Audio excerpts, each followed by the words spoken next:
Alright, let's talk about something that sounds incredibly boring but is actually massively important. The petrodollar. It's a system where oil is priced and paid for in US dollars globally. Even if America isn't buying or selling, it's like the entire planet agreed that when it comes to oil, we all speak fluent American money. Why dollars? Why not euros or yen? Well, imagine everyone on Earth suddenly needed British pounds to buy tea. The demand for pounds would go through the roof. That's what happened with dollars and oil. Oil is the lifeblood of the modern economy. Cars, planes, factories need it. And if everyone needs dollars to buy oil, then everyone needs dollars. This creates a constant global demand for American currency. Now here's where it gets even more interesting. It's called petrodollar recycling. Countries that sell oil, like Saudi Arabia, invest their dollars back into the US economy.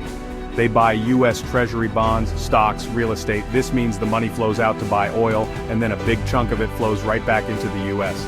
It's a beautiful, self-sustaining loop of money. For America, anyway. The petrodollar isn't just about oil transactions. It's a cornerstone of the US dollar's status as the world's primary reserve currency. This means central banks all over the globe hold vast amounts of dollars, and America quite enjoys being the country that prints the VIP currency. So, how did we end up in this dollar-drenched, oily situation? It wasn't always like this. Once upon a time, money was backed by gold. This was called the Bretton Woods system, set up after World War II. The US dollar was pegged to gold, and other currencies were pegged to the dollar. But then, America developed a bit of a spending habit. Vietnam War, social programs, expensive stuff. In 1971, President Richard Nixon ended the Bretton Woods system. The dollar was now a fiat currency, backed by faith and a large military. America needed a new anchor for its dollar, something everyone needed, something like oil. In 1974, the US struck a deal with Saudi Arabia. Saudi Arabia would price its oil exclusively in US dollars, and they'd encourage other OPEC members to do the same. In return, the US offered military support and weapons. A classic "you scratch my back, I'll sell you some tanks" kind of deal. Other OPEC countries followed suit. Suddenly, if you wanted to buy oil from most of the world's major producers, you needed US dollars. The petrodollar system was born. It wasn't an accident, it was a deliberate strategy, a way to ensure global demand for the dollar, even after it was untethered from gold. It was clever, it was audacious, and it fundamentally reshaped the global economic order. So we've established that the petrodollar system means everyone needs dollars for oil. But why is this America's secret weapon? It creates a massive, constant global demand for US dollars. This helps keep the value of the dollar relatively high. A strong dollar means Americans can buy imported goods more cheaply.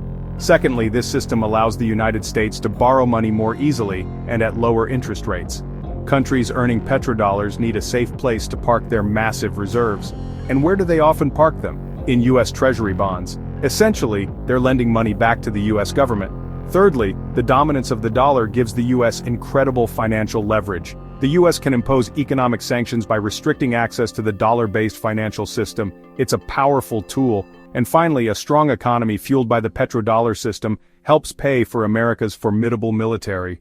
It's all very symbiotic and advantageous for the United States.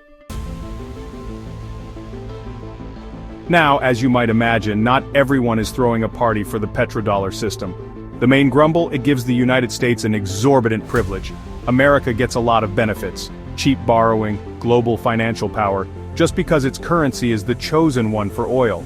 For developing nations, the petrodollar system can be a real pain. When the US dollar strengthens, the cost of importing oil goes up for countries using their own, weaker currencies. Their dollar-denominated debts also become more expensive to repay. This can put a huge strain on their economies. Countries around the world feel compelled to hold huge amounts of US dollars and dollar-denominated assets. This is money that could be invested domestically. Instead, it's tied up supporting the US financial system.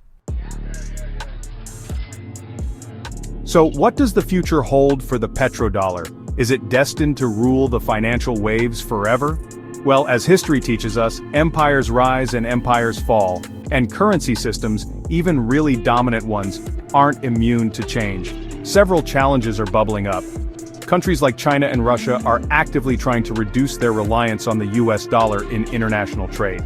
China has been promoting the use of its own currency, the yuan, for oil contracts. Russia is also keen to de-dollarize its economy and trade.